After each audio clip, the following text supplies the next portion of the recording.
नमस्कार, ये आकाशवाणी है। अभी आप यारमता सिंह से समाचार सुनेंगे।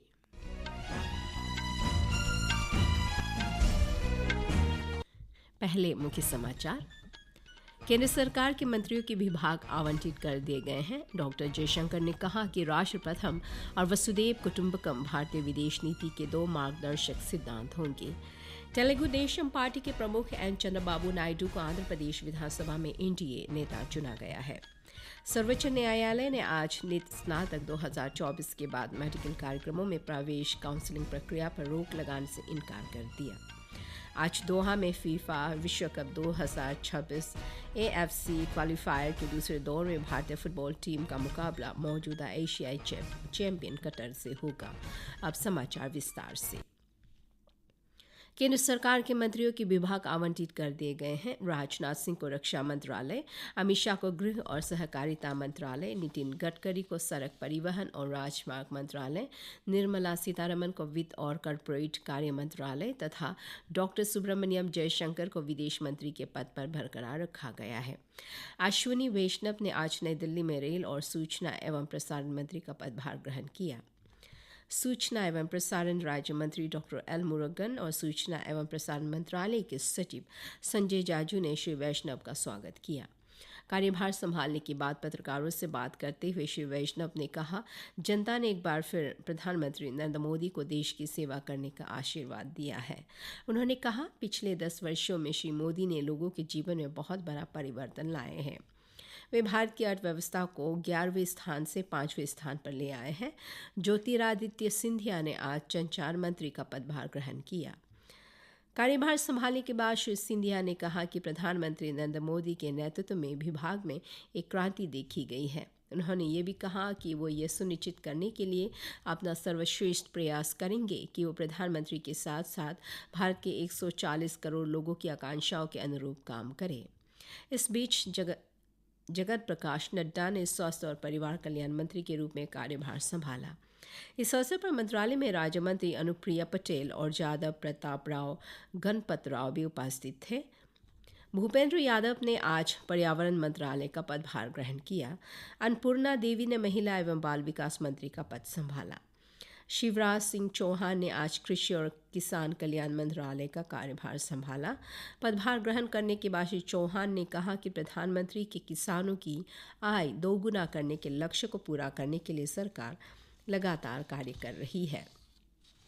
किसानों के कल्याण के लिए हर संभव कदम उठाएगी। सरकार और तेज गति से कार्य करेगी। हरदीप सिंह पुरी ने केंद्रीय पेट्रोलियम और गैस मंत्रालय और गजेंद्र सिंह शेखावत ने संस्कृति मंत्री के रूप में कार्यभार ग्रहण किया। इस अवसर पर श्री शेखावत ने कहा कि विभिन्न मंचों और पहलुओं के माध्यम से मंत्रालय ने भारत की एक अनूठी तस्वीर बनाई है। उन्होंने ये भी कहा कि संस्कृति मंत्रालय और पर्यटन मंत्रालय बड़े पैमाने पर विकसित भारत में योगदान देने के लिए प्रतिबद्ध है। जीतन राम मांझी ने आज सूक्ष्म, लघु और मध्यम उद्यम मंत्री का पदभार ग्रहण करने के बाद कहा कि वो कर्म ही पूजा है की अवधारणा में विश्वास रखते हैं और कोई भी काम छोटा या बड़ा नहीं होता है। उन्होंने कहा कि प्रधानमंत्री के शब्दों से प्रेरणा मिली जब प्रधानमंत्री ने बताया कि उन्हें गरीबों के कल्याण के लिए काम करने के लिए उनके दृष्टिकोण के लिए विभाग दिया जा रहा है। किरण रिजिजू ने आज संसदीय कार्य मंत्री और अल्पसंख्यक मंत्रालय का पदभार ग्रहण किया। श्री रिजिजू ने लोकसभा और राज्यसभा के सभी सदस्यों से संसद को सुचारू रूप से चलाने में उनके सहयोग के लिए कहा है। उन्होंने कहा कि भविष्य में संसद में होने वाली चर्चा में सभी सदस्यों का उद्देश्य देश की सेवा करना होगा। अर्जुन राम मेघवाल ने कानून और न्याय मंत्रालय के राज्य मंत्री स्वतंत्र प्रभार के रूप में कार्यभार संभाला। कार्यभार संभालने के बाद उन्होंने कहा कि लंबित मामलों का निपटारा उनके मंत्रालय की सर्वोच्च प्राथमिकता होगी। विदेश मंत्री डॉक्टर एस जयशंकर ने आज विश्वास व्यक्त किया कि प्रधानमंत्री नरेंद्र मोदी के नेतृत्व में मोदी 3.0 की विदेश नीति बहुत सफल रहेगी। आज सुबह कार्यभार संभालने के बाद मीडिया से बात करते हुए डॉक्टर जयशंकर ने कहा कि राष्ट्र प्रथम और वसुदेव कुटुंबकम भारतीय विदेश नीति के 2 मार्गदर्शक सिद्धांत होंगे। उन्होंने कहा कि भारत का प्रभाव लगातार बढ़ रहा है और अन्य देशों को लगता है कि भारत वास्तव में उनका मित्र है जो संकट के समय उनके साथ खड़ा है। उन्होंने विश्वास व्यक्त किया कि श्री मोदी के नेतृत्व में विश्व में भारत की पहचान और बढ़ेगी। तेलुगु देशम पार्टी के प्रमुख एन चंद्रबाबू नायडू को आंध्र प्रदेश विधानसभा में एनडीए नेता चुना गया है। विजयवाड़ा में हुई टीडीपी, जनसेना और भाजपा विधायकों की बैठक में विधायकों ने सर्वसम्मति से नायडू को चुना। जनसेना पार्टी प्रमुख और पितापुरम से विधायक के पवन कल्याण ने आंध्र प्रदेश विधानसभा में एनडीए के नेता के रूप में चंद्रबाबू नायडू के नाम का प्रस्ताव रखा, जिसका सभी एनडीए विधायकों ने सर्वसम्मति से समर्थन किया। आंध्र प्रदेश में एनडीए ने 164 विधानसभा सीटों के साथ बहुमत से बड़ी जीत हासिल की। जनसेना पार्टी के विधायकों ने मंगलवार को पार्टी प्रमुख पवन कल्याण को आंध्र प्रदेश विधानसभा का नेता चुना गया। जनसेना तेनाली के विधायक एन मनोहर ने पवन कल्याण का नाम प्रस्तावित किया और अन्य नेताओं ने उनका समर्थन किया। 175 सदस्य विधानसभा में जनसेना के 21 विधायक हैं।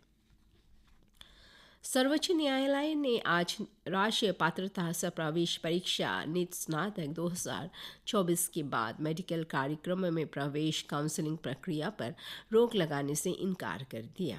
अदालत ने 5 मई को आयोजित नीट परीक्षा रद्द करने की मांग वाली याचिका पर राष्ट्रीय परीक्षा एजेंसी एनटीए और अन्य से जवाब मांगा है। इस मामले को एक अन्य लंबित याचिका के साथ जोड़कर अब 8 जुलाई को सुनवाई होगी। परीक्षा में कदाचार और धोखाधड़ी की शीघ्र और गहन जांच करने के लिए छात्रों द्वारा याचिका दायर की गई है। इसमें परीक्षा के नतीजों को वापस लेने और नए सिरे से परीक्षा आयोजित करने की भी मांग की गई है। विश्वविद्यालय अनुदान आयोग यूजीसी ने उच्च शिक्षण संस्थानों को अगले शैक्षणिक वर्ष से साल में छात्रों को 2 बार प्रवेश देने की अनुमति देने का नीतिगत निर्णय लिया है। वर्तमान में यूजीसी एक वर्ष में एक शैक्षणिक सत्र में प्रवेश की अनुमति देता है। यूजीसी के अध्यक्ष प्रोफेसर एम जगदीश कुमार ने कहा कि इससे उन छात्रों को अधिक फायदा मिलेगा जिनके बोर्ड परिणामों की घोषणा में देरी हो जाती है या जो स्वास्थ्य समस्याओं या व्यक्तिगत कारणों से प्रवेश लेने से चूक जाते हैं। भारतीय अंतरिक्ष अनुसंधान संगठन इसरो ने मई में एक बड़े भूचुंबकीय तूफान के दौरान आदित्य L1 उपग्रह द्वारा ली गई सूर्य की आश्चर्यजनक तस्वीरें जारी की है। 2 remote sensing payload, 16 ultraviolet imaging telescope और विजिबल एमिशन लाइन कोरोनोग्राफ ने अन्य पैलोड के साथ अंतरिक्ष में लैग्रेंज बिंदु से इन तस्वीरों को खींचा है। इसरो ने कहा है कि ये तस्वीरें खगोल वैज्ञानिकों को सौर ज्वालाओं, उनके ऊर्जा वितरण, सनस्पॉट, व्यापक तरंग और दीर्घकालिक सौर विविधताओं का अध्ययन करने में सहायता करेगी। ये तस्वीरें इसरो की आधिकारिक वेबसाइट पर देखी जा सकती है। आज दोहा में फीफा विश्व कप 2024 AFC क्वालिफायर के दूसरे दौर में भारतीय फुटबॉल टीम का मुकाबला मौजूदा एशियाई चैंपियन कतर से होगा। मैच भारतीय समय अनुसार रात 9:15 बजे शुरू होगा। क्वालिफायर के तीसरे दौर में पहुंचने के लिए भारत को ग्रुप ए में शीर्ष 2 स्थानों में से एक हासिल करना होगा। इस महत्वपूर्ण मैच में भारतीय टीम का नेतृत्व गोलकीपर गुरप्रीत सिंह संधू करेंगे। मौजूदा ग्रुप ए में कतर 13 अंकों के साथ पहले स्थान पर है और अगले दौर के लिए अपनी जगह पक्की कर ली है। भारत फिलहाल 5 मैचों में 5 अंकों के साथ दूसरे स्थान पर है और गोल अंतर के आधार पर तीसरे स्थान पर मौजूदा अफगानिस्तान से थोड़ा आगे है। कुवैत 4 अंकों के साथ चौथे स्थान पर है। ब्रिक्स के विदेश मंत्रियों ने विश्व के कई भागों में चल रहे संघर्षों पर चिंता व्यक्त की है। उन्होंने कूटनीति, समावेशी बातचीत और विचार विमर्श के माध्यम से विवादों के शांतिपूर्ण समाधान के लिए प्रतिबद्धता दोहराई है। ब्रिक्स के विदेश और अंतर्राष्ट्रीय संबंध मंत्रियों ने कल रूस के निचनी नोवगोरोड में बैठक की और वैश्विक और क्षेत्रीय मुद्दों पर विचार विमर्श किया। एक संयुक्त वक्तव्य में विदेश मंत्रियों ने संघर्ष की स्थितियों में अंतर्राष्ट्रीय मानवीय कानून के प्रति पूर्ण सम्मान और मानवता, तटस्थता, निष्पक्षता और स्वतंत्रता के मूलभूत सिद्धांतों के अनुरूप मानवीय सहायता के प्रावधान की आवश्यकता पर बल दिया।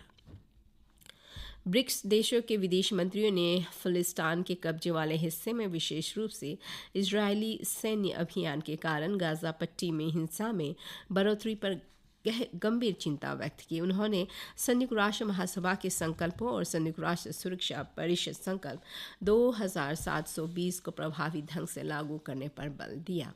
गाजा पट्टी में फ़लस्तीनी आबादी को सीधे तौर पर तत्काल मानवीय सहायता का आह्वान किया और अवैध रूप से बंदी बनाए गए सभी लोगों की तुरंत और बिना शर्त रिहाई की मांग भी की। मंत्रियों ने हैती में भी सुरक्षा, मानवता, राजनीतिक और आर्थिक स्थिति में लगातार आ रही गिरावट पर गंभीर चिंता व्यक्त की। इसी के साथ ये समाचार बुलेटिन समाप्त हुआ। नमस्कार।